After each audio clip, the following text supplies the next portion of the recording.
Hello, cretins, croutons, and assorted sentient organisms. Today's going to be a little bit of a different thing. I thought, you know what, we've pretty much finished the Halo playthrough, and I might go back to XCOM once that's done. But I thought, you know what, I just finished reading this book, The Man in the High Castle by Philip K. Dick. I thought, you know what, I might as well do a review of it. So, I did make a little list of questions as to what I wanted to cover. First thing is, what drew me to it? Well, back in high school, I was sort of bumming around in class a bit on the laptop, and I did find the pilot episode of the Amazon series on Dailymotion, and yeah, I watched that. I didn't think it was too bad. It was I mean, I didn't know any of the characters at that point, but I mean that's the nature of shows. You sort of just start watching it and you figure it out as you go along, right? And then I saw the book in what was it? ABC Books, and I thought, you know what, I haven't seen that much of the show, but it didn't seem like too bad of a concept, so I think, well, I'll try to read it and see if it's any good or not. The writing style is another thing I wanted to talk about. The Philip K. Dick is he's got a bit of a weird sort of style in some spaces, because his writing style tends to have a lot of things like drug use and like there's a couple of more trippy psychological aspects to it at some points. He also seems to start off all his stories as being fairly disconnected from each other, but then as you get closer to the end, they all sort of crash together, and you really see that was good. I like how he did that. A Man in the High Castle, it's not too different. He starts off with 5 unrelated point of view characters. I think there's only a couple of small interactions between a couple of them, or implied future interactions, until about halfway through the book. I am trying to avoid spoilers here as well, so don't worry about that a bit too much. So it's good that way. Some of the pros of the book, he's not like Tolkien. He doesn't go overboard with detail, like the Council of Elrond in The Lord of the Rings. That just went on and on and on. I honestly never managed to get through the first book because the council was just so dragged out. I got bored with that. Another positive thing is his chapters are all fairly short. So if you're sort of not that much of like a dead set reader, you can just sort of go through and say, you know what, I'm going to read a chapter today and a chapter tomorrow or something like that. And it's not too hard to do. They're only about 5-7 pages per chapter. And some of the cons of his writing style, like I said, it can be a little bit trippy. He can be a bit vague in some spots, and a couple of points there when he's doing dialogue between because he's got the 5 main point of view characters, but he's also got a couple in there that are they're just there in the earlier chapters for world building, pretty much. For those ones, when he does dialogues between them and the other folk around him, he has a bit of an issue where sometimes he doesn't specify who's actually talking. So you're there thinking, was that the dude or was that the other dude? But anyway, that's my main gripe about it. Another thing is he sort of seems to slow down a bit in sort of the middle of his books. It's not really noticeable, like it's not really dragged out, like I said before with Tolkien and The Lord of the Rings, but it is a bit of a slight change of pace. So yeah, there's some of the pros and cons there. Plot outline. If you've seen the Amazon show, you probably already know about it, but basically it's set in the 1960s along the American West Coast mostly, but it's an alternate timeline where the Axis won World War II. Amazon did have a map in some scenes of the show, I think, but it is a bit different to the book. So I'll just throw up the map for you now. Wow, would you look at that? But yeah, anyway, the orange is Italy, the red is the Greater Germanic Reich, and the green is the Greater East Asian Co-Prosperity Sphere, which is led by Japan. It's a bit long-winded, that one. There are a few neutral countries in there, and countries that are still kicking around a little bit. Like you can see on the map, you've got Sweden and Finland. You've also got Canada.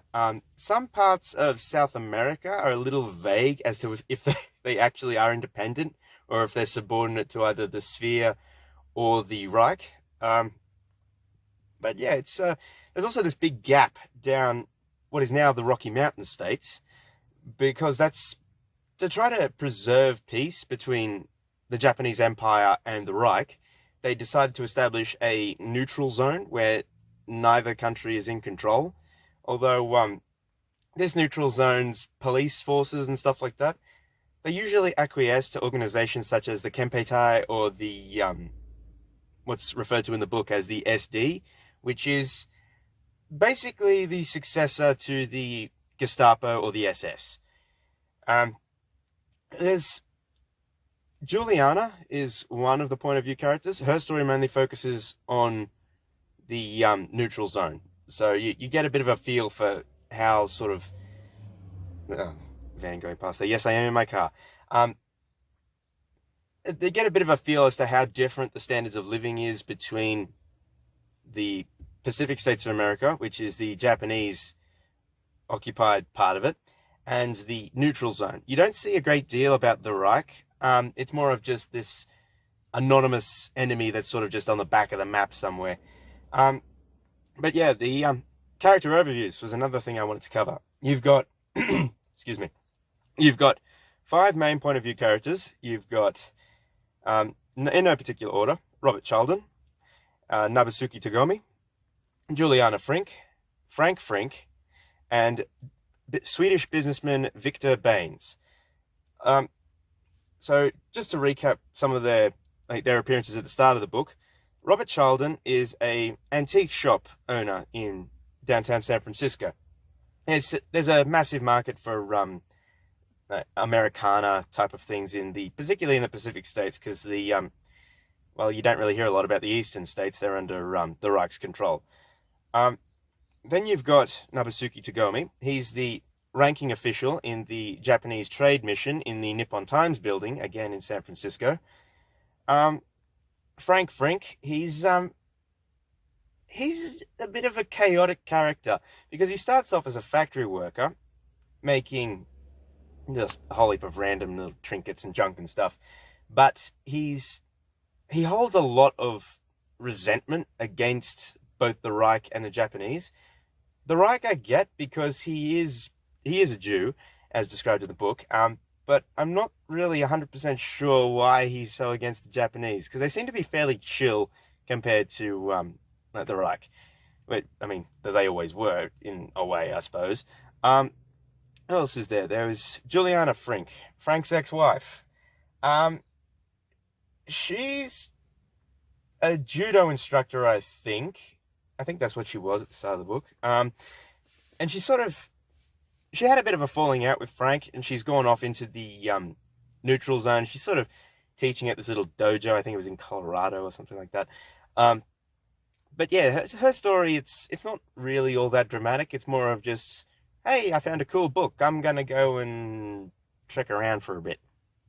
And then you've got Victor Baines. I already mentioned he is a Swedish businessman, but he is a little bit of a curious character at the start of the book. You can see that there's something a little different about him, but in the interest of avoiding spoilers, I'm not going to say anything. What else is there? There was character behavioral consistencies. Yeah, they all seem fairly reasonable. They're sort of written in a way which makes a lot of sense, because you get guys like Togomi. He's got this really old sort of Imperial Japanese, like a sort of proud but reserved style, and Philip K. Dick holds that pretty consistently throughout the whole book, which is good. You get Frank Frink. He is incredibly anxious throughout a lot of the story. Again, that is fairly consistent, although it gets pretty bad towards sort of the mid part leading up to the end. Victor Baines, his style is, again, a bit anxious, but he seems a bit more in control than Frank does. And you've got Chalden.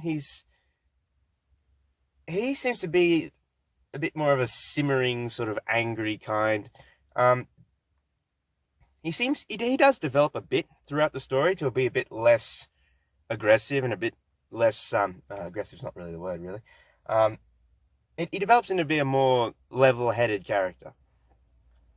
What drew me to certain characters? Well, my favorite character from the book is Nabasuki Togomi, and the reason for that is about halfway through the book, he has a bit of a dilemma which really humanizes him, and you really see, ooh, okay, this is a world of questionable morality, and this guy is having some serious moral issues at the moment, and he's struggling a little bit.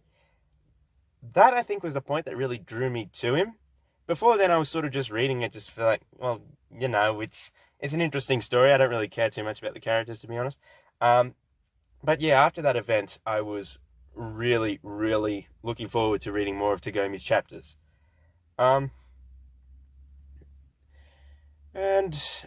character outlines, you've done that. Character development.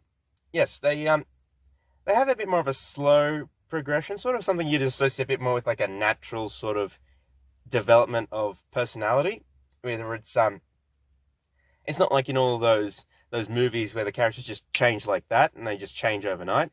It's more of like well, maybe if I sit here and I think, and then you can see that they sort of dwell on their thoughts a little bit, and they get to this point at the end of it where they talk in a slightly different tone and they think in a slightly different way, and you can see how they interact with everyone around them, that is a lot different. And it's a very natural progression. I like it for that.